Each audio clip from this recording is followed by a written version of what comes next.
तो north east के result को लेकर लगातार हम बात कर रहे हैं और कहां किसको कौन सी सीट मिल रही है, कौन जीत रहा है, लगातार ये हम आपको यहां पर बता रहे हैं। और फिलहाल हमारे साथ एक और अतिथि इस वक्त जुड़ चुके हैं। हमारे साथ नीरज सिंघल जी जुड़ चुके हैं जो कि राजनीतिक विश्लेषक हैं। बहुत बहुत स्वागत है नीरज सिंघल जी आपका भी। रत्नाकर जी, अगर हम बात करें प्रद्योत माणिक्य बर्मन की, तो कांग्रेस छोड़ने से आपके सपनों का जो नुकसान है वो हुआ है। वह साथ होते तो परिणाम कुछ और होते, आपको नहीं लगता?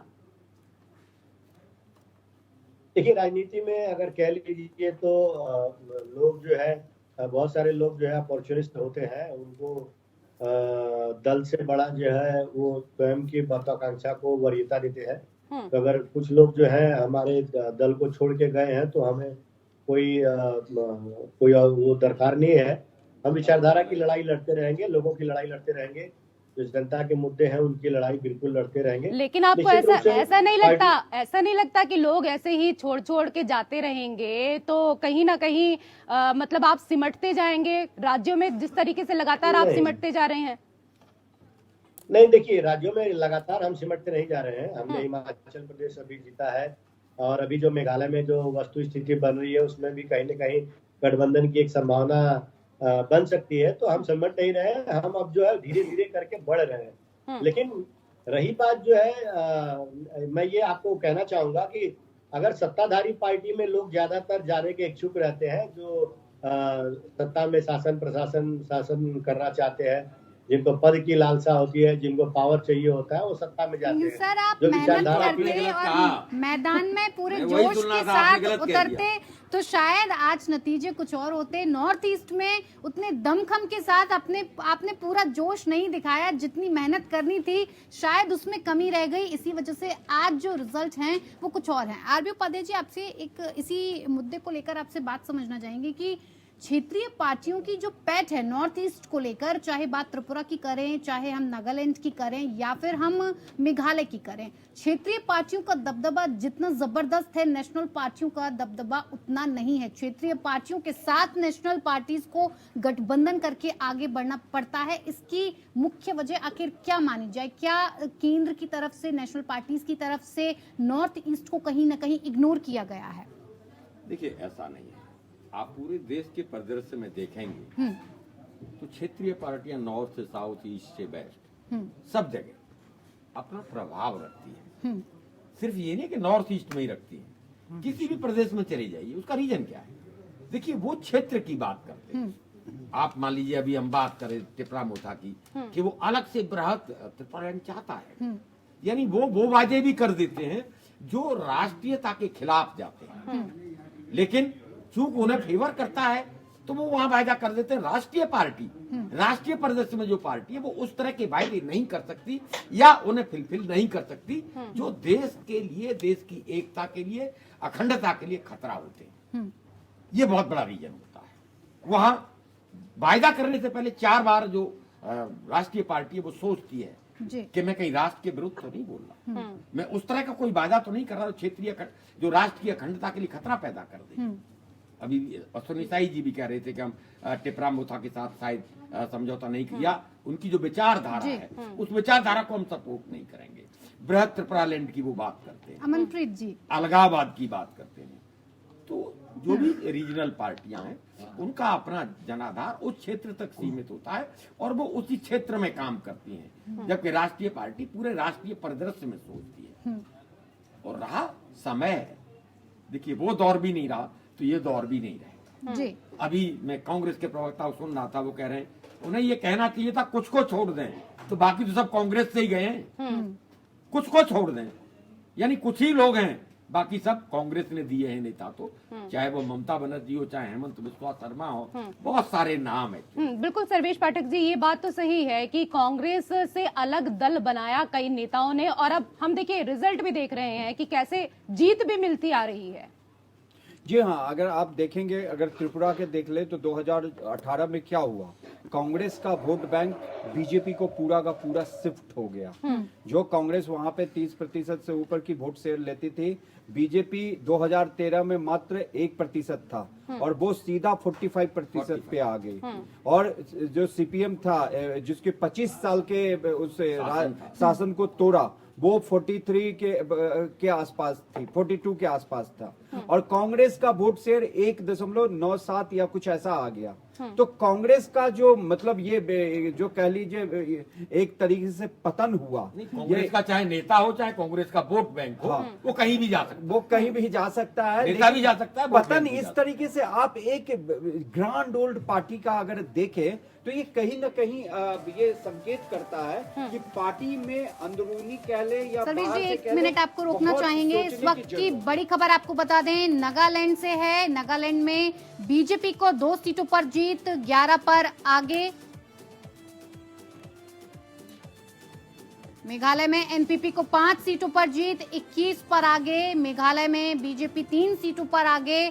त्रिपुरा में बीजेपी की 8 सीटों पर जीत दर्ज हो चुकी है और 25 पर आगे चल रही है। त्रिपुरा में टीएमपी की 4 सीटों पर जीत दर्ज और 8 पर आगे। तो कुल मिलाकर आज नतीजों का दिन है। रुझान के बाद अब नतीजों में ये रुझान तब्दील होते नजर आ रहे हैं। साथ ही साथ त्रिपुरा, नागालैंड और मेघालय में किसके सर पर सहरा बंधेगा, ये देखने वाली बात होगी और ये जल्द कह ही सकते साफ हैं हो कि जाएगा। शाम तक जो है रिजल्ट जो है वो पूरे तरीके से क्लियर हो जाएगा कि कहां पर किसको जीत मिली है और बिल्कुल। तीनों राज्य में किस किस के गठबंधन की सरकार बनती है, ये भी यहाँ पर देखने वाली बात होगी।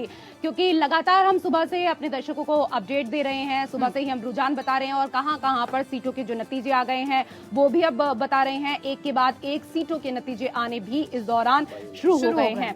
नीरज सिंघल जी, अगर हम यहाँ पर देखें तो केंद्र सरकार ने नगा राजनीतिक मुद्दे को सुलझाने को लेकर संगठनों को जो आश्वासन दिए थे, चुनाव परिणाम में उसका असर दिख रहा है?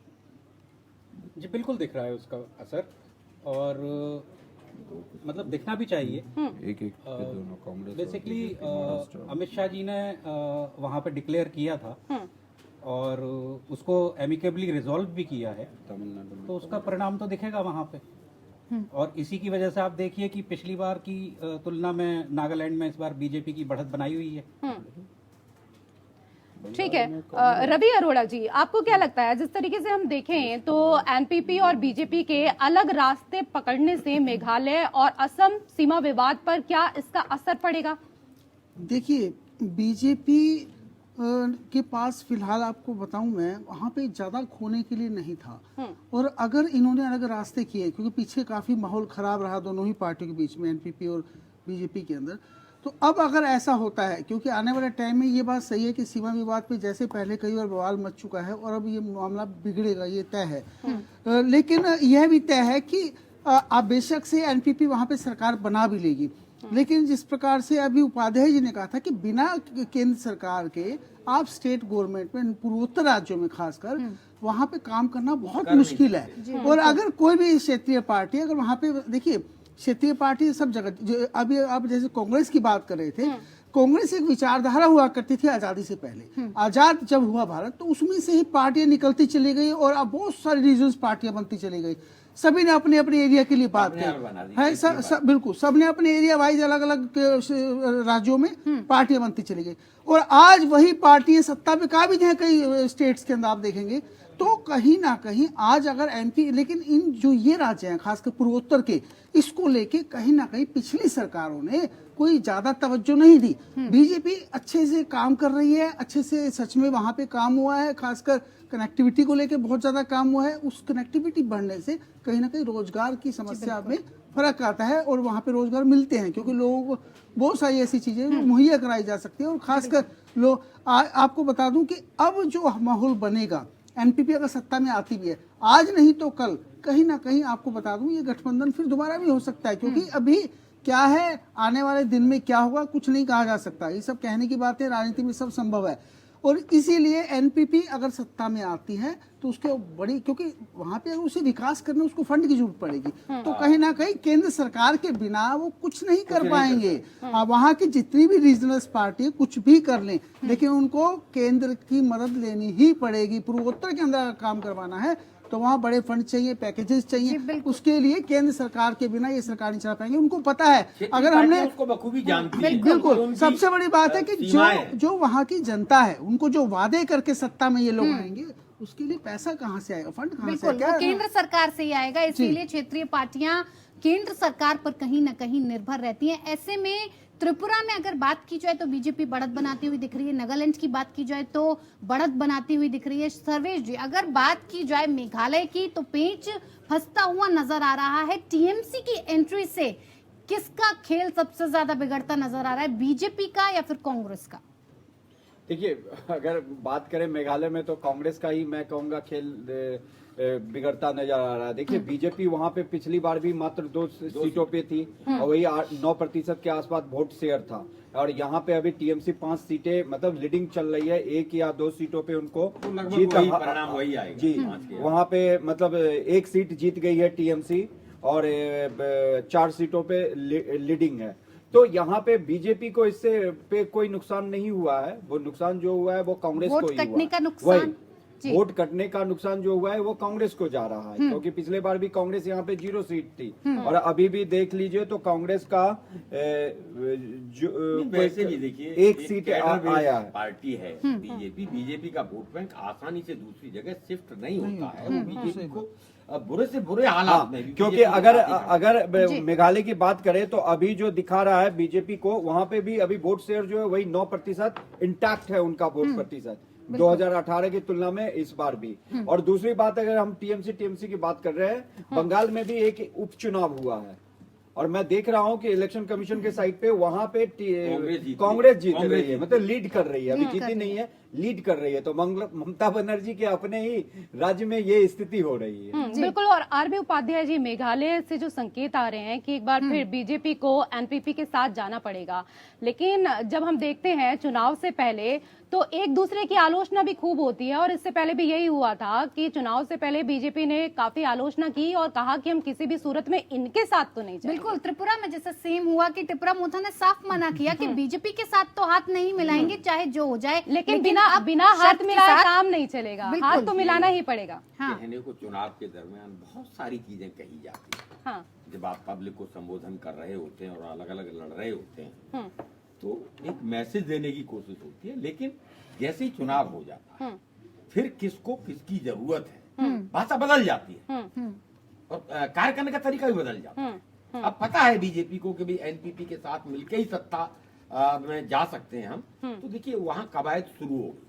तो ऐसे में क्या वादे दावे भी बदल जाते हैं? देखिए, वादे और कहते हैं ना वो कसमें वादे प्यार, तो वो एक गाना है ना, वादे हैं वादों का, वादे हैं वादों से न पेट भरता है। बात है पहले इस बात को कह चुके हैं कि राजनीति में कोई अछूत नहीं होता, कोई अछूत नहीं होता। और देखिए, कोई किसी के लिए सत्ता वहाँ सबसे मेन जो होता है ना। एक बार आप फिर से बता दें, त्रिपुरा में टीएमपी की 4 सीटों पर जीत, 8 पर आगे। नागालैंड में एनडीपीपी को 8 सीटों पर जीत, 17 पर आगे। बिल्कुल। देखिए, एक जनरल परसेप्शन है, कुछ भी हो जाए सरकार तो बीजेपी की बनेगी ही बनेगी, चाहे वो नॉर्थ ईस्ट हो या साउथ हो या जहाँ भी नहीं बनेगी। तो हमने देखा मध्य प्रदेश में सिंधिया जी कुछ लेके आ गए और बन गया, और यहाँ नॉर्थ ईस्ट में पिछली बार देखा 2 सीटें थी, उन्होंने सपोर्ट कर दिया, सत्ता बन गई। तो ये चलिए, हमारे साथ अभी शबनम पांडे जी भी जुड़ चुकी हैं, बीजेपी के प्रवक्ता हैं। बहुत बहुत स्वागत है शबनम जी आपका। शबनम जी, त्रिपुरा में आप टिपरा मोथा के सामने सरकार बनाने की शर्त रख रहे हैं, उधर राजा साहब महल बेचकर आपके विधायक खरीदने के लिए तैयार हैं। से हम बढ़त बना रहे हैं और आगे आपको ये बताती हूँ कि त्रिपुरा में नॉर्थ ईस्ट में जो भी चुनाव हो रहे हैं, मेघालय हो, त्रिपुरा हो, नागालैंड हो, तीनों जगह हम सरकार बनाएंगे, इससे आश्वस्त कर रहे हैं। इसलिए क्योंकि जिस तरीके से हमें वोट मिल रहा है और हमारे सहयोगियों को जिनके साथ हम सोचते हैं कि सरकार बनाएंगे, तो ऐसा लगता है कि जो हमारी योजनाएं हैं, जो हमारी सरकार का सुशासन है, उससे केंद्र सरकार की जिस तरीके से नीतियां चल रही हैं उससे कहीं ना कहीं प्रभावित होकर जनता ने हम पर लेकिन विश्वास गठबंधन में तो जताया कहीं ना कहीं जाना पड़ेगा ना। निश्चित तौर पे गठबंधन में जाना होगा और हमें उससे कोई परहेज भी नहीं है और मुझे लगता है कि राजनीति में किसी भी पार्टी को गठबंधन में जाने से परहेज नहीं है और हमारी पार्टी गठबंधन में निश्चित तौर पे जाएगी और जहां तक मैं बताती हूँ कि त्रिपुरा में हम अच्छी बढ़त बना लेंगे और नागालैंड में हम अभी एनडीपीपी आगे चल रही है और उम्मीद है कि हमारी सरकार वहां भी बने। त्रिपुरा में आप बढ़त की बात कर रहे हैं, यहाँ तो पेच फंसा हुआ नजर आ रहा है।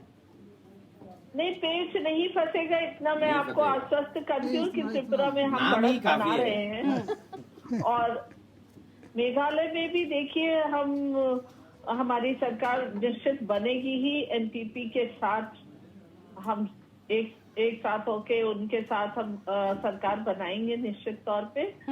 अभी देखिए जब तक रुझान आ रहे हैं और जब तक पूरा रिजल्ट नहीं आ जाता कुछ कहना मुश्किल है, लेकिन ठीक है, मतलब कहीं ना कहीं किसी ना किसी के साथ तो गठबंधन में जाना पड़ेगा, ऐसे तो सरकार बना नहीं पाएंगे। लेकिन ये बताइए कि टिपरा मोथा चीफ तो पूर्व में कांग्रेस के प्रदेश अध्यक्ष भी थे, वो आपके लिए अगले हिमंत बिश्व शर्मा बनेंगे?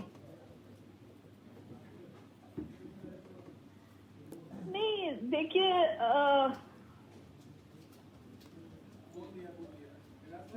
इस बारे में अभी कुछ भी क्लियर बोलना थोड़ा मुश्किल लगता है मुझे। क्लियर मत बोलिए, घुमा फिरा कर बोल दीजिए। कोई दिक्कत नहीं, स्वागत सरकार है, तो आपकी बननी है। स्वागत है आपका। घुमा फिरा के बोले, घुमा फिरा के बोल दीजिए, कोई दिक्कत पाकिस्तान नहीं। में भी आप चुनाव करवा दिए, आपकी सरकार बन घुमा जाएगी। फिरा के बोलना नहीं, जनता No doubt, जनता पाकिस्तान कहीं में ना मोदी कहीं जी की त्रिपुरा में- अरे मैडम, राजनीति में सीधा सीधा बोलता कौन है आजकल, सब घुमा फिरा कर ही बोलते हैं। नहीं, देखिए घुमा फिरा के बोलने की कोई ये नहीं है हमारी। देखिए हमें जरूरत ही नहीं पड़ेगी, जहां तक मैं समझती हूँ कि त्रिपुरा में हमें बढ़त मिलेगी और हम सरकार त्रिपुरा में बनाएंगे अकेले ही। जी बिल्कुल।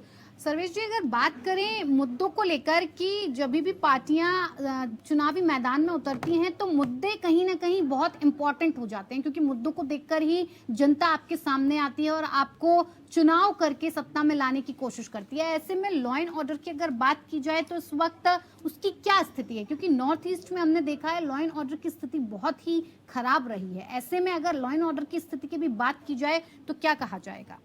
देखिए, लॉ एंड ऑर्डर हो गया, डेवलपमेंट हो गया, ये मुद्दे जो है ये स्थानीय चुनाव जो विधानसभा चुनाव में उसमें बहुत हावी रहता है। आप अगर यूपी का एग्जांपल मैं दे दूं तो यूपी में सबसे ज्यादा महिलाओं ने बीजेपी को वोट इसलिए दिया कि लॉ एंड ऑर्डर उनको पहले के मुकाबले अच्छा लगा। जो छोटी बच्चियां स्कूल नहीं जा पाती थी, जो छेड़छाड़ की घटना होती थी या महिलाओं को, वो उनसे उनको निजात मिली और इसलिए बहुत सारी महिलाओं ने बीजेपी को जम के वोट किया। रही बात नॉर्थ ईस्ट की, तो अगर बीजेपी कहीं भी सत्ता में है तो उनकी ये प्रायोरिटी लिस्ट में होती है कि लॉ एंड ऑर्डर में सुधार किया जाए। और देखिए, कहीं से भी अपराध आप 100% खत्म नहीं कर सकते, हाँ, लेकिन है कि आप दूसरे पार्टी के मुकाबले उसमें सुधार कर सकते हैं और प्रत्याशित सफलता लेके आ सकते हैं। लेकिन तो अपेक्षित विकास की भी बात की गई, अपेक्षित विकास की भी। जी कर दूं थोड़ा सा। जी कहिए। स्थानीय सर्विस पर पाठक जी कैसे बोल देते हैं कानपुर में माँ बेटी जल गई। देखिए, बात मैं क्या कहा कि 100% नहीं हो सकता। अब मतलब जो आपको मर्जी आए वो बोलो, नहीं, जनता भी देखिए जो सुन रही मर्जी की होती नहीं, है। आप 2022 अच्छा हुआ का है। चुनाव मैं मानता देख लीजिए। मैं मानता हूँ लॉ एंड मैं ऑर्डर मानता अच्छा हुआ है। हूँ जो प्रयागराज में हुआ वो भी गलत हुआ, लेकिन उसके बाद देखो शबनम जी आएंगे, मैं आपके यही पास कह- आएंगे अभी। जी मैं वही कह रहा था। मैं नहीं कि इनकार जहाँ कर रहा। देखिए एक अब एनसीआरबी का कोई भी डेटा दिखा सरकार, लीजिए, यूपी एनसीआरबी दूसरे का नंबर पे आंकड़ा है, भी उठा के देखिए, राजस्थान पढ़ पहले लीजिए नंबर आप। पे है। मैं कहाँ कह रहा हूँ, मुझे मैं राजस्थान इनकार तो तो कोई नहीं लेना कर देना रहा। नहीं, मैं नहीं, देश क्यों की नहीं बात लेना करता देना, हूँ। देश की मैं बात हो देश रही की है। बात करता अगर हूँ। आप यूपी की मुझे बात किसी करेंगे राज्य 2 की बात नंबर पे है नहीं करता। एनसीआरबी डाटा में, अरे तो सर, राजस्थान तो नंबर 1 पे है, अरे उसको भी आप लेके आइए। राजस्थान में मर्डर होंगे तो उत्तर प्रदेश में क्या जायज ठहरा दिए जाएंगे? वो क्या जायज ठहरा दिए जाएंगे वो? अरे अब क्या बात करते हैं? राजस्थान में भी देगा, तो उत्तर प्रदेश में भी देगा। उत्तर अगर प्रदेश कहीं में कोई उन्नाव गलत कर रहा है दौड़ती तो गलत को गलत कहने की हिम्मत लगनी चाहिए। और देखिए नंबर 1 है रेप के मामले में राजस्थान, वो वहाँ पे राजस्थान आज तक न कांग्रेस पार्टी के राहुल गांधी है, उत्तर प्रदेश नंबर 1 प्रियंका गांधी जी नहीं, मतलब कभी दोनों नहीं में चाहते, कंपटीशन होना कभी चाहिए। नहीं चाहिए। और क्या लेकिन कहना चाहते हैं? आप मतलब क्या है? मतलब क्या है उसका? अपराध अरे उसका भारत के मतलब हर क्या राज्य है? में हो रहा है, कहीं भी आप कुछ हर गलत हो रहा है, राज्य गलत को होना सर्वेश जी, चाहिए। केवल सर्वेश बीजेपी जी, वाले राज्य देखिए के सर्वेश राज्य जी, के आगे आज आगे को देखा आगे जनता आगे के पास आगे नहीं चलेगा। एक एक सारे करके डाटा जनता के पास होता है, जनता के पास सूचनाएं होती हैं। अरे जी। सोशल मीडिया का जमाना है, अब चीजों को छुपाया नहीं जा सकता है। बिल्कुल ठीक है। दीपापोती नहीं की ये जाती। मुद्दा उठाने के लिए तो सत्ता पक्ष और विपक्षी काफी है और दोनों देखिए एक साथ बोलने के लिए तैयार है। रत्नाकर जी, देखिए सर्वेश भाई ने जो अभी कसीदे पढ़ रहे थे भारतीय जनता पार्टी उत्तर प्रदेश के, हम्म, तो कहीं न कहीं कसीदे पढ़ने में ये भूल जाते हैं कि जो यहाँ की घटनाएं होती हैं वो याद नहीं रह जाती। अभी तो प्रयागराज वाली ही घटना की बात कह लेते हैं ये लोग अभी जो डिस्कस कर रहे थे। भाई उसके मैंने कुछ दिन प्रयागराज पहले- को भी बोला, लेकिन अरे कभी भाई अपने साहब, राजस्थान का भी घटने का उल्लेख तो कर दो भाई। सुनो सुनो सुनो, आप बोल दो। नहीं आप उसका भी तो इसके उल्लेख पहले- करो। इसके अरे बोल दो, पहले- क्या हो जाएगा उसमें? क्या है वो तो साइट पे सारे आंकड़े उपलब्ध हैं। हाँ। अरे भाई सर्वेश बता भाई, दिया आपको, जरा- कोई दिक्कत है जरा उसमें आपको बताने में? कानपुर की घटना याद है? कानपुर की घटना याद है?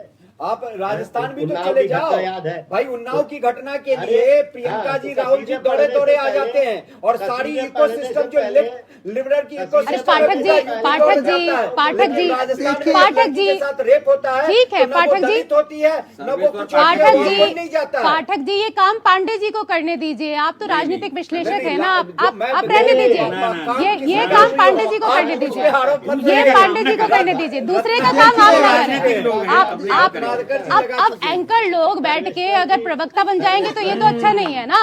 उसके लिए वो लोग बैठे हैं, नहीं नहीं, उसके लिए वो बैठे हम भी बैठे हैं हैं, यहाँ। उसके लिए उपाध्याय हम भी बैठे हैं जी, यहाँ। वरिष्ठ पत्रकार हमारे साथ बैठे हैं, हमारे साथ बैठे हैं, तो आप जिस डेजिग्नेशन पर आए हैं उसी पर रहिए ना। रेसू जी मैं जो सर्वेश्वर जी, बात सच्चाई है वही भारतीय बयान जनता करूंगा। नहीं तो सच्चाई बताने के लिए जनता पांडे जानती जी है। है ना, क्या सच्चाई सच्चाई है? वो बताएंगी, सच्चाई पांडे जी बताएंगे या सच्चाई रत्नाकर जी बताएंगे? वो दोनों एक दूसरे पर आरोप लगाए हैं, आप क्यों चीजें उछाल रहे हैं इस क्योंकि तरीके उन्होंने से? मेरा नाम बोला कि कसीदे पढ़े तो इसलिए मैं प्रपोज मेरा कर जवाब तो दिया देना पड़ेगा ना। प्रपोज कर दिया है पाठक जी को, प्रपोज कर दिया आपको, अच्छी बात। आप अघोषित प्रवक्ता जो ठहरे, ये कसीदे पढ़ेंगे देखिए आप। आ गया ना, आ मैंने गया बोला ना, था। मतलब प्रपोज कर रहे हैं अघोषित आप लोग प्रवक्ता पाठक जो जी को। ठहरे। दूसरी बात मैं रेशू जी कहना चाहूंगा, जी। दूसरी बात मैं कहना चाहूंगा, जो हमारी बहन कह रही थी भारतीय जनता पार्टी की जो प्रवक्ता है, कि कितना कॉन्फिडेंटली इन्होंने कहा कि नतीजे कुछ भी आए चुनाव के, लेकिन सरकार तो इन्हीं की ही बनेगी। अब आप इनके कॉन्फिडेंस के पीछे का लॉजिक समझिए। ये मेघालय में 2 सीट, अरे ये तो हमने भी बोला है। अरे ये तो हमने भी बोला है। रत्नाकर जी, ये बोलने के लिए भी तो कॉन्फिडेंस चाहिए। अरे आप रत्नाकर जी, पाकिस्तान में चुनाव करवा लो, वहाँ भी मोदी जी के नाम पे ही वोट पड़ेगा। तुम हिंदुस्तान को छोड़ो, पाकिस्तान में भी उसके पीछे पॉपुलरिटी है भाई, मानो उसको। कहाँ से आ रहा है वो बता देता भूमिका हूँ। निभाने आए हैं उसके इधर। पीछे कहाँ से कॉन्फिडेंस आ रहा है वो बता उपाध्याय दो। जी लगता है विपक्ष की भूमिका निभाने आए हैं। नहीं, मैं तो पॉपुलरिटी की बात कर रहा हूँ बहन जी।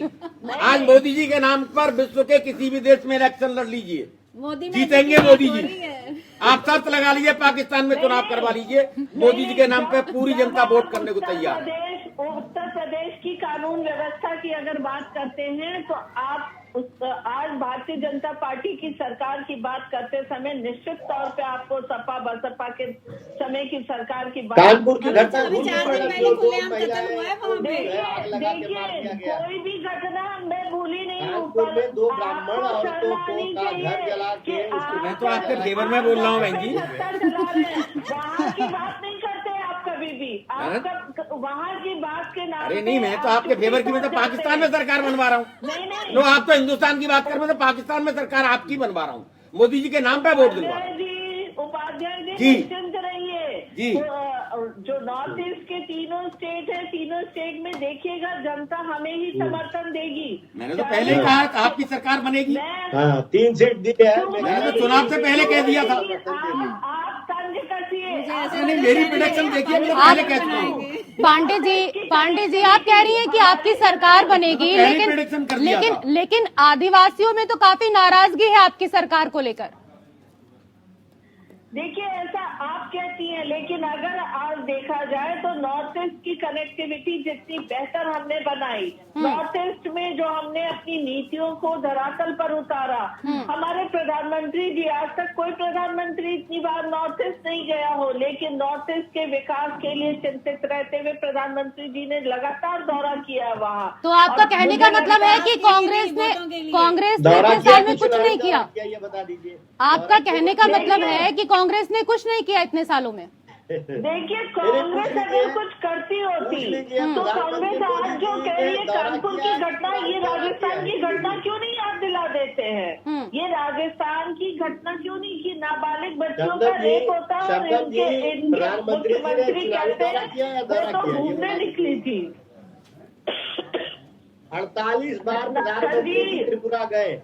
तुष्टिकरण की राजनीति करना इनका धर्म है, ये अपना धर्म निभा रहे हैं।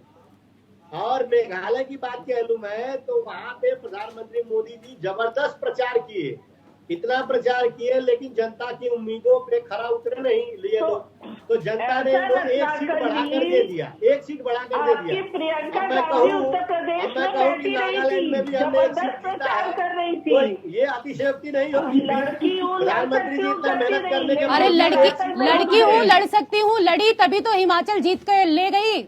हिमाचल आपके हाथों से ले गई ना।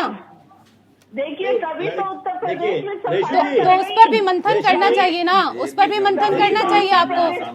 नहीं तो मैं आप लड़कियों के बारे में बात कहना चाहता हूँ। बहुत देर से मैंने पिछली बार करिए खुल के उत्तर ब्रेक से पहले भी सारे लोगों ने वक्तव्य दिया लड़कियों के बारे में, मैं उसके बारे में भी मैं जी रत्नाकर जी, कांग्रेस पार्टी जो है वो आधी आबादी के लिए, आधी आबादी और पूरा हक के लिए लड़ाई लड़ती है। लड़की हूँ लड़ सकती आधी आबादी के लिए नहीं, गांधी। और ये तस्वीरें देखिए, तस्वीरें आनी भी शुरू हो गई हैं।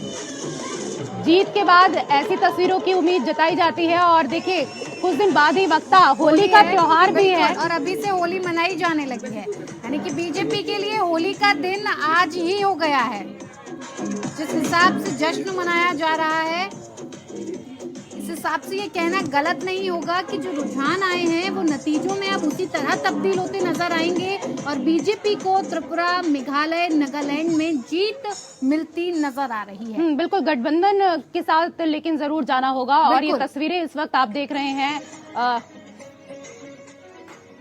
नॉर्थ ईस्ट की तस्वीरें, जहां पर छोटे छोटे बच्चे भी, जिनको शायद वक्ता इलेक्शन का मतलब भी नहीं पता होगा, काउंटिंग का मतलब भी नहीं पता होगा कि क्या है, लेकिन बस उनके लिए है कि कुछ हो रहा है, कुछ अच्छा है, चलो हम भी डांस कर लेते हैं। तो वो भी बड़ों के साथ डांस करते हुए नजर आ रहे हैं। ज्यादातर नजर आ रही हैं। ऐसे में ये कहना गलत नहीं होगा कि महिलाओं ने जो उम्मीद जताई थी, जो भरोसा दिखाया था, और नॉर्थ ईस्ट में वोटिंग के टाइम पे जो उत्साह, जोश लोगों में देखने को मिला था, वो आज सही साबित होता दिख रहा है कि जिस सरकार को चुनकर वो सत्ता पर बिछाना चाहते थे, आज वो सरकार उनके साथ खड़ी नजर आ रही है और सत्ता में दोबारा से विराजमान होती नजर आ रही है। हम कहते भी है ना कि महिलाएं जो हैं वो कहीं भी किसी भी चीज में किसी से पीछे नहीं है। नॉर्थ ईस्ट में हमने देखा कि जब चुनाव के लिए महिलाएं जा रही थी तो सुबह अपने घर का कामकाज निपटा के जल्दी जल्दी कि मुझे अपने मत का इस्तेमाल करना है, और बच्चों को साथ लेकर गई है ना, कि मुझे अपने मत का इस्तेमाल करना है, वो हमने तस्वीरें देखी। और उसके बाद कितना जाग रही है। बिल्कुल बिल्कुल बिल्कुल। और ये देखिए कि किस तरह से डांस करने में भी जो महिलाएं हैं वो पीछे नहीं है। सबसे पहले जो तस्वीरें आई हैं वो महिलाओं की तस्वीरें आई और ये बेहद खूबसूरत तस्वीरें कह सकते हैं, क्योंकि होली का पर्व भी है और कुछ ही दिन शेष बचे हैं। अगर हम यहाँ पर बात करें आरबी उपाध्याय जी, तो मेघालय चुनाव के पहले परिवार की राजनीति और जातीय समूह की गुटबाजी का मुद्दा उठा था, और अब तक जो नतीजे आ रहे हैं या फिर जो रुझान भी आ रहे हैं अलग अलग जगह से, उस पर किस तरह का असर दिख रहा है? देखिए, मेघालय का जो परिणाम है वहां पर कोई बहुत ज्यादा चौंकाने की जरूरत नहीं है। मैं मानता हूं बीजेपी पास खोने को क्या था वहां पर, कुछ भी खोने को नहीं था। जो कुछ किया उसने गेन किया है। हम नॉर्थ ईस्ट की बात करते हैं तो नॉर्थ ईस्ट में देखिए जिस तरीके से अपनी एक पहचान बनाई है, जिस तरीके से बीजेपी मजबूत हुई है, तो वो अपने आप में देखो काम करने का उनका तरीका है। देखिए, सबसे पहले आरएसएस जाएगी, वहां शाखा लगाएगी, जमीन तैयार करेगी, फिर वहां संगठन बनेगा, तो वो ग्राउंड लेवल से धीरे धीरे जहां भी किसी भी स्टेट का हो उस स्टेट को टारगेट करते हैं।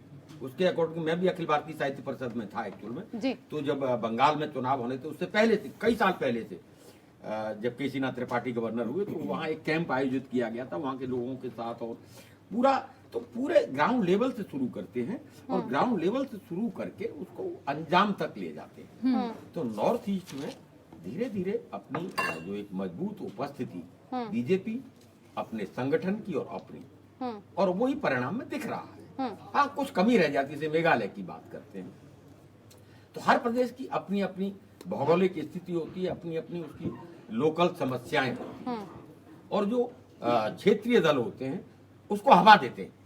मानिए अलगाववाद की बात है, अलग मेघालय लैंड की बात कर देते हैं, अलग त्रिपुरा लैंड की बात करते हैं, अलग नागालैंड की बात कर देंगे तो वो क्या होता है जबकि वो यथार्थ में पूरा नहीं हो सकता है। चुनावी मुद्दों के हिसाब से चुनावी बिल्कुल मुद्दे लेकर आए जाते हैं कि हम आपके लिए लैंड बना देंगे। तो आप जनता को लुभाने के लिए ऐसे वादे करते चुनाव हैं के लिए, चुनावी चुनाव जीतने के लिए, वोट के लिए बिल्कुल ऐसे वायदे कर देते। सही बात है, मैनिफेस्टो बनाया जाता है लंबा चौड़ा, लेकिन जब 5 साल पूरे हो जाते हैं उसके बाद भी पता चलता है कि जो मैनिफेस्टो में था उसमें से कई बार होता है कि 2 काम भी पूरे नहीं हो पाते हैं। जीत दर्ज हो रही है तीनों राज्यों में आपकी, ऐसे में चुनावी मुद्दे जो आपने उठाए और सरकार में आने की जो पहल की थी वो चुनावी वादे अब बनते नजर आएंगे, पूरे होते नजर आएंगे जनता के लिए?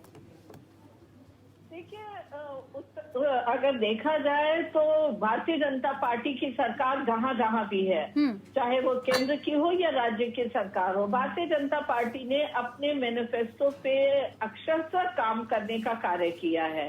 और यही वजह है कि बार बार ये कहते हैं कि यहाँ आप हारे, यहाँ जीते, यहाँ सरकार बना, पर आप देखिए भारत की सबसे बड़ा राज्य जो उत्तर प्रदेश है वहाँ पे हम 37 साल बाद एक इतिहास बनाते हैं कि दोबारा आते हैं। तो ये किस बेसिस पे? हम मैनिफेस्टो पे जो काम था उसको करते हैं, हमारी जो पॉलिसीज होती हैं वो पैरालाइज नहीं होती पहले की सरकार जैसे। लेकिन इस बार बड़ी चुनौती है आपके सामने, उतरती है।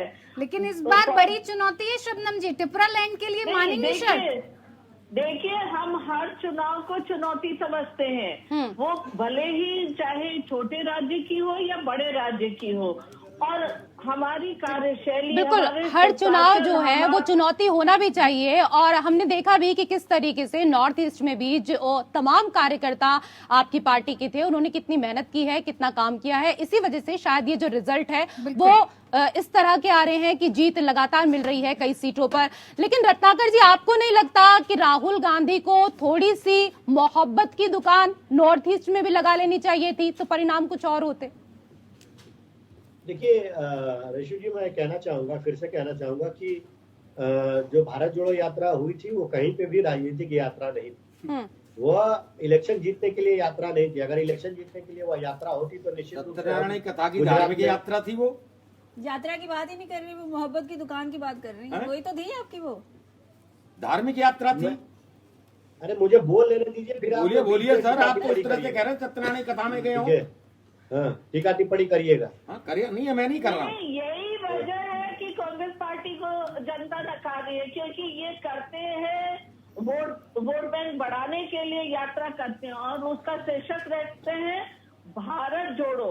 अरे अखंड भारत को जोड़ने की बात अगर कर रहे हैं इसका मतलब कि आप अखंड भारत नहीं मानते हैं, तो जनता यहीं पे आपको आप रत्नाकर जी इतने नाराज क्यों हो जाते हैं? राहुल गांधी जी से कुछ सीखिए, वो तो कितने प्यार से बात करते हैं। वो तो कहते हैं कि मैं तो बस मोहब्बत फैलाने आया हूँ। तो उन्होंने कुछ सिखाया नहीं अपने नेताओं को, अपने प्रवक्ताओं को कि किस तरीके से मोहब्बत से बात करनी है, नफरत से नहीं करनी है। नहीं, नफरत से बात नहीं करनी है, लेकिन ये लोग बोलने ही नहीं देते। पिछली बार भी जब मैं शबनम की अरे सर, कुछ तो लोग कहेंगे, लोगों का काम है कहना, उनको कहने दीजिए। तो बीच में तमाम पैनलिस्ट लोग बीच में आके बोलने लगे। उनका काम है सर कहना, आप धैर्य रखिए ना, आप आराम से बात करिए, लोग आपको उकसाएंगे, आप आ जाते हैं। आपका स्थान सुनिश्चित है प्रभु।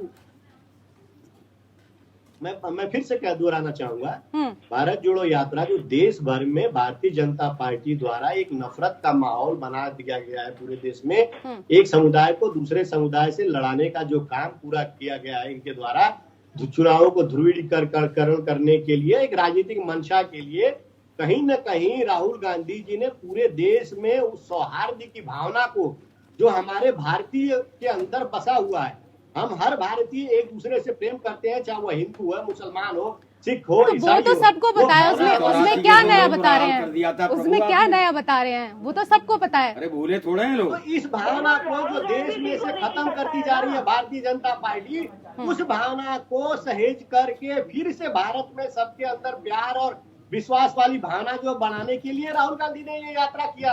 जी, अगर चुनावी यात्रा करना होता तो हम गुजरात में भी आर.बी. चुनावी उपाध्याय यात्रा जी। करते ना। ऐसा है, भाईचारे की यात्रा इमरजेंसी में विपक्ष नहीं कर पाया था, अखबार छपते नहीं थे, सारे विपक्ष के नेता जेल में थे, और यही भाईचारा मैंने देखा सिखों का जब हत्याकांड हुआ था, जिंदा जला दिया गया था, मोहब्बत की दुकान नहीं दिखी थी मुझे। आप कह लीजिए, बहुत अच्छा लग रहा है मुझे भी सुनने में, लेकिन जनता भी सुनना चाहती है। और आप कह रहे हैं कि भाई ये भारत जोड़ो यात्रा राजनीति की यात्रा नहीं थी। क्या हुआ? अरे मुझे बता दें, क्या थी? सत्यनारायण कथा की आरती कर रहे थे आप? प्रधानमंत्री जी क्या कर रहे थे वहाँ पर? वक्तव्य आता है, देश होता है, जयंत सिन्हा इनके जो नेता है, जयंत सिन्हा बेकार की बातें न करें। माला पहनाते हैं। अरे बेकार की बातें न करें, अरे मुद्दे की बात करिए। इनके दोषियों को फूलों की माला पहनाते हैं। तो ये भारतीय जनता पार्टी जो देश भर में इस तरह का माहौल बना रही है, अगर उसके खिलाफ इमरजेंसी की तरह जेल में तो नहीं डालते। राहुल गांधी जी ये यात्रा कर, अरे आपातकाल में तो सबको जेल में डाल दिया गया था। यात्रा नहीं करनी चाहिए, बोल नहीं सकते थे लोग। सौहार्द का माहौल नहीं बनाना चाहिए, ये बता दीजिए आर.बी. उपाध्याय जी। देश भर में सौहार्द का अरे माहौल काश ये जब सिखों का कत्लेआम हो रहा था तब सौहार्द का वातावरण बना लेते तो वो सोने पे सुहागा होता। हम वहाँ पे अरे जब जरूरत थी, जब जरूरत थी तब नहीं बोले। देखिए, आप लोग कब मोहब्बत की दुकान की जरूरत थी? जब जिंदा जलाया जा रहा था लोगों को। कांग्रेस उस समय कहाँ थी मोहब्बत की दुकान? उस समय तो सत्ता में थे आप। इसलिए आप लोग उठाते हैं। आप जरा बताइए ना, ये बहुत विकास की बातें तो कर रही थी अभी शबनम जी। अरे मैं तो मोहब्बत की दुकान की बात कर रहा हूँ, आपके फायदे की बात रत्नाकर कर जी, रहा हूँ। रत्नाकर जी जब विपक्ष में होते हैं तभी ये बात याद आती है। दुकान खोल दी होती। अरे रत्नाकर जी खोल देते, मोहब्बत की दुकान की जरूरत थी। किसानों की आय दोगुनी किया क्या?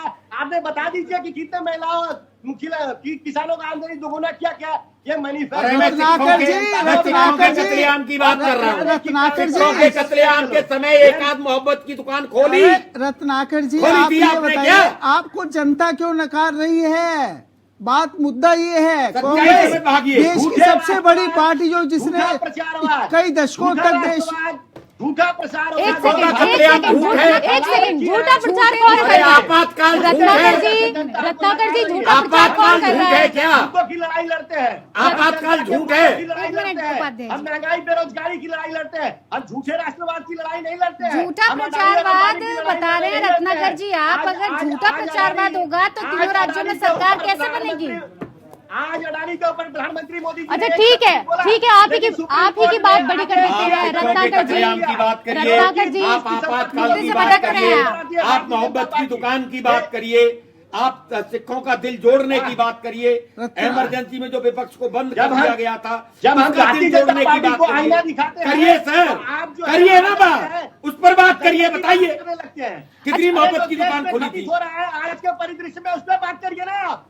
अरे साहब, जब जरूरत थी तब मोहब्बत की दुकान कहाँ थी आपकी? की बात करिए। एक आध दुकान खोली थी, दो ब्राह्मण मुझे तो नजर नहीं आई थी एक भी। औरतों को क्यों जला दिया गया? शासन प्रशासन सो रहा था क्या? क्यों अरे सत्ता में आप थे। प्रशासन के सामने गोली अरे साहब, सत्ता में आप थे। कहाँ पे छुपे हैं? अखबार छप नहीं आप सकता सत्ता पक्ष था। के ऊपर उंगली उठाने की अखबार जगह की बिजली आप काट दी कांग्रेस जाती के थी। ऊपर जो है, पत्रकारों को जेल में डाला काम आपने, करते हैं आप लोग। अपने शर्म विरोधियों आनी को चाहिए जेल आप में लोगों बंद कर को। दिया आपने। आप लोग विशेष अरे आपने कौन से पुण्य किए हैं? आप लोग आघोषित अरे आपने प्रवक्ता हैं हमेशा भारतीय पुण्य के जनता काम पार्टी किए के। हैं, कहाँ आप कुछ लोग पुण्य के आघोषित काम कर प्रवक्ता दिए हैं भारतीय होते। जनता पार्टी के। अब पुण्य की याद आ रही है आपको। क्यों जनता नकार रही है फिर ऊपर आपको? उंगली उठाने की जगह आप कांग्रेस के ऊपर उंगली उठाते हैं। रत्नाकर जी, इतिहास पढ़ के आया करिए।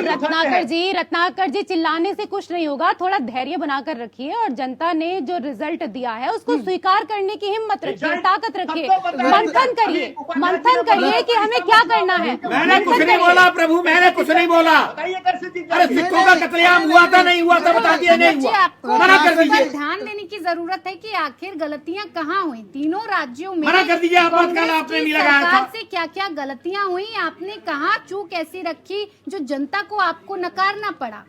सबसे सुन लीजिए, आपको आप जवाब दे देता हूं। जी, भारतीय जनता पार्टी सबसे अमीर पार्टी और सबसे बड़ी मिस कॉल वाली पार्टी हो गई। आज संचार माध्यमों पे इनका पूरी तरह से नियंत्रण हो गया। सच जो है जनता के सामने जाने नहीं दे रहा है, क्योंकि प्रचारवाद इनका जो है। आपातकाल से ज्यादा बुरी स्थिति है क्या?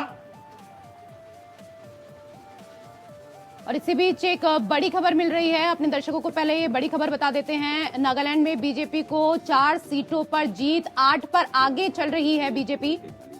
मेघालय में एनपीपी को 5 सीटों पर जीत, 20 पर आगे चल रही है। नतीजों का ये दिन है। मेघालय में यूडीपी को 5 सीटों पर जीत मिली है और 6 पर आगे चल रही है। तो नतीजे आने शुरू हो गए हैं, एक के बाद एक नतीजे आ रहे हैं और तीनों राज्यों के नतीजे आज आ रहे हैं। इसी को लेकर लगातार हम चर्चा कर रहे हैं। चर्चा करने के लिए कई खास मेहमान हमारे साथ लगातार सुबह से ही पैनल में मौजूद हैं और तस्वीरें भी हम आपको दिखाएंगे, क्योंकि पल पल की अपडेट हम आपको दे रहे हैं और हमारे तमाम रिपोर्टर्स नॉर्थ ईस्ट में हैं जो हमें तस्वीरें भी वहां से भेज रहे हैं। अब से थोड़ी ही देर बाद आपकी टीवी स्क्रीन पर तस्वीरें भी आपको नजर आएंगी। इससे पहले आपने देखा था कि किस तरीके से महिलाएं जश्न मना रही थी और एक दूसरे को मिठाई खिलाकर जश्न मनाया जा रहा है। ये तस्वीरें इस वक्त आप देख रहे हैं, नॉर्थ ईस्ट की तस्वीरें। भी नॉर्थ ईस्ट का ही चल रहा है, देखिए। बिल्कुल, गाने की आपने बात की ना, कुछ चीजें ऐसी होती हैं म्यूजिक हमें समझ में नहीं आता है, लेकिन कुछ दिल को छू जाता है, कुछ ऐसी चीजें होती हैं। तो इसी तरीके का म्यूजिक भी प्ले किया गया है। साफ तौर पर भारतीय जनता पार्टी की जीत नजर आ रही है। तस्वीरों में आप सीधा देख सकते हैं कि अब जश्न का माहौल शुरू हो चुका है। ऐसे में ये कहना गलत नहीं होगा कि जो रुझान आ रहे थे अब वो नतीजों में तब्दील होकर नजर आ रहे हैं और बीजेपी गठबंधन के साथ तीनों ही राज्यों में अपनी सरकार बनाती नजर आ रही है। बिल्कुल, और अगरतला की ये तस्वीरें इस वक्त आप देख रहे हैं अपनी टीवी स्क्रीन पर। सुबह से ही लगातार हम रुझानों को लेकर बात कर रहे हैं और अब जो नतीजे हैं वो आने शुरू हो गए हैं और जैसे जैसे नतीजे आ रहे हैं उसके बाद जश्न का जो माहौल है वो भी लगातार देखने को मिल रहा है। नॉर्थ ईस्ट में संबित पात्रा नजर आ रहे हैं, बीजेपी के संबित पात्रा।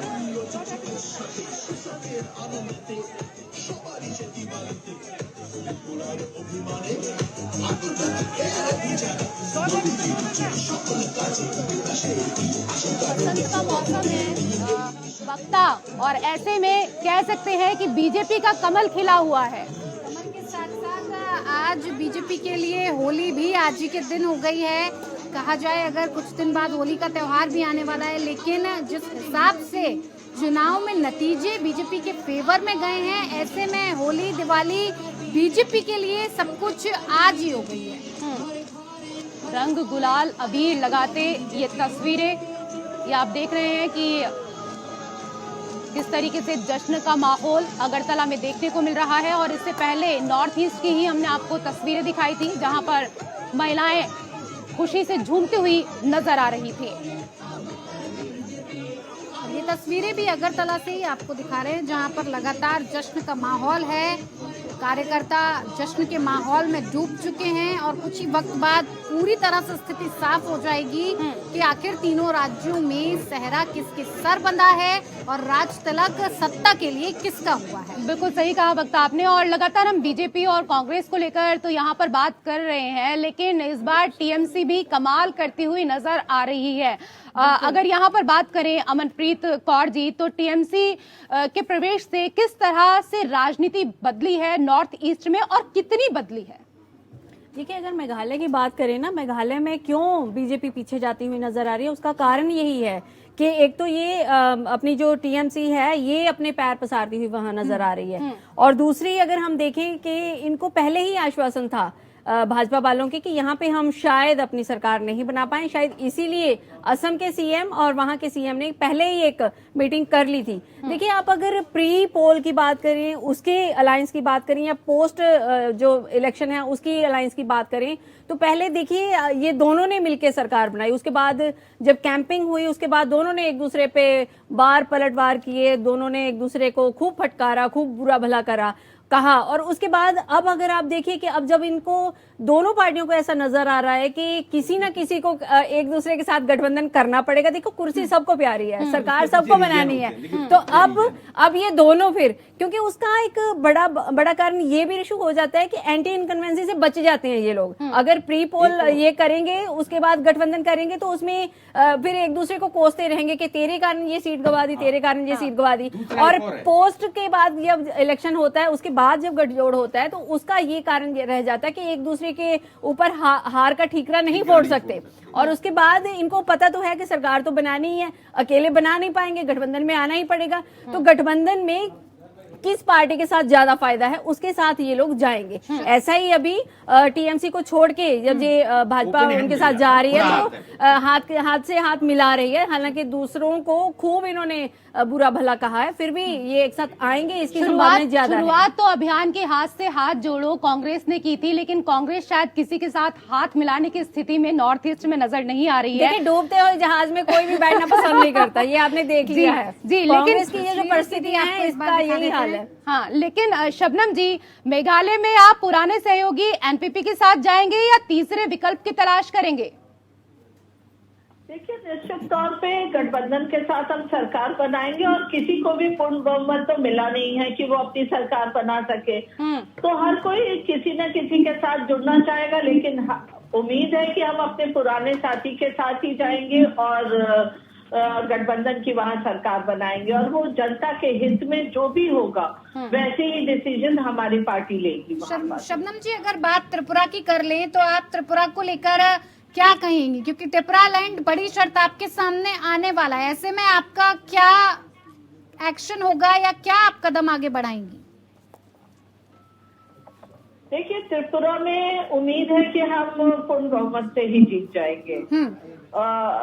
जो हमारे पुराने सहयोगी हैं उनके साथ हम रहेंगे, और जहां भी हम सरकार बनाएंगे, हमारी सबसे बड़ी प्राथमिकता रहेगी उस प्रदेश के विकास के लिए जो भी एजेंडा हमने बनाया उस पर हम कार्य करेंगे। क्योंकि आपको बार बार मैं इस बात को बता रही हूँ कि हमने पूर्वोत्तर राज्यों को जिस तरीके से विकास वहां पे किया, जिस तरीके से अन्य देश के हिस्से से उसको कनेक्ट किया।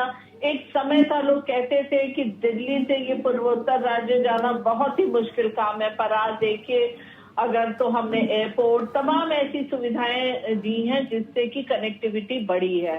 और यही सब वजह है, कानून व्यवस्था अच्छी दी है, जिसकी वजह से जनता में एक विश्वास जमा है। कोई भी कार्य 5 साल में आप पूरा नहीं कर सकते हैं, उसके लिए एक लंबा समय चाहिए।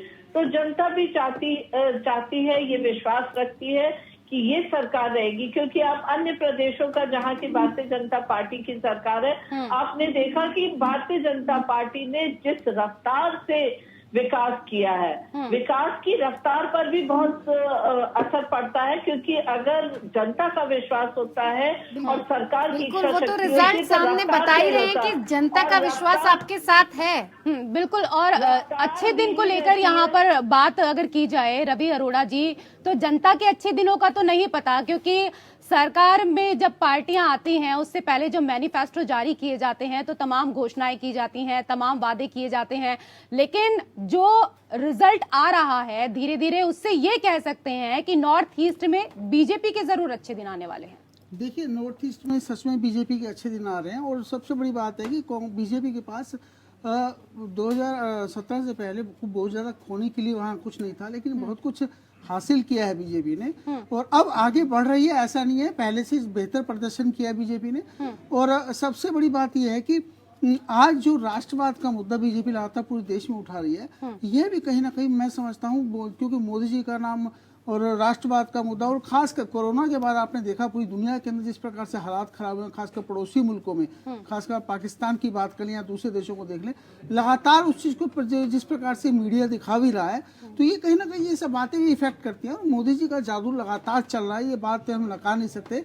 और सबसे बड़ी बात यह है कि जिस प्रकार से आपने त्रिपुरा में देखा, इन्होंने एन मूवमेंट पे जो है वहाँ का सीएम का चेहरा बदल दिया, तो कहीं ना कहीं इनके फैसले भी जो है बढ़िया तरीके से लिए गए, चौंका। लेकिन सबसे बड़ी बात है कि मेघालय में कहीं ना कहीं मैं समझता हूँ इनका पेज इसलिए फंसता है क्योंकि कहीं ना कहीं इनका इंटेलिजेंस मैं लगता हूँ फेलियर हुआ है वहाँ पे। क्योंकि इनकी एक टीम लगातार, क्योंकि जितनी बड़ी पार्टियां हैं वो कहीं ना कहीं अपना एक इंटेलिजेंस टीम रखती हैं, वो इंटेलिजेंस इनका फेल हुआ है।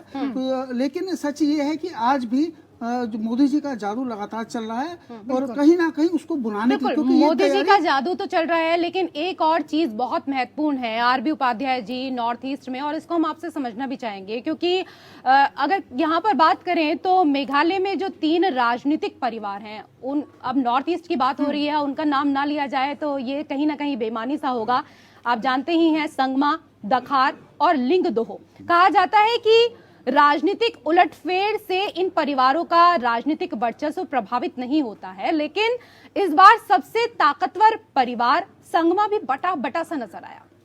देखिए, कोई आप नॉर्थ ईस्ट की बात की, आप पूरे देश के परिदृश्य में देखिए। मान लीजिए मैं उत्तर प्रदेश का भी एग्जाम्पल दूं, तो समाजवादी पार्टी जैसे जैसे बढ़ती गई, उसमें दावेदार बढ़ते चले गए, भाई भतीजा, एक दौर वो आ गया था कि पूरा परिवार और रिश्तेदार सारे कहीं ना कहीं एमएलए और एमपी थे, लेकिन सबको संतुष्ट नहीं किया जा सकता। तो वही नॉर्थ ईस्ट की बात जो कर रहे थे, संगमा परिवार की, आप जैसे जैसे परिवार बढ़ता है, परिवार के सदस्य बढ़ते हैं, उनकी महत्वाकांक्षाएं होती हैं, और वो भी चाहते हैं कि भी जैसे बड़ा भाई कर रहा है या चाचा कर रहा है या ताऊ कर रहा है, मैं उसी पोजीशन को पाऊं। अब सबको तो मुख्यमंत्री नहीं बनाया जा सकता, सब तो उस पोजीशन पर पहुंच नहीं सकते हैं, तो आपस में फिर बिखराव शुरू हो जाता है, वो परिवार बिखरने लगता है। और वही देखा गया जो आप कह रहे हैं कि भी संगमा परिवार, तो वो सब जगह है। देखिए, राजनीति में हर व्यक्ति की अपनी महत्वाकांक्षा होती है, और महत्वाकांक्षी होना कोई बुरी बात नहीं है, और उसी के परिणाम स्वरूप बड़े बड़े दल हम बिल्कुल परिणामों की आपने बात की, तो परिणाम भी हम अपने दर्शकों को बताएंगे, क्योंकि 1 से 2 घंटे के अंदर हमें लगता है कि सभी सीटों पर परिणाम भी आ जाएंगे। बहुत बहुत शुक्रिया आप सभी खास मेहमानों का हमारे साथ इस चर्चा में जुड़ने के लिए, और फिलहाल मुझे और मेरी सहयोगी वक्ता को दीजिए इजाजत। नमस्कार।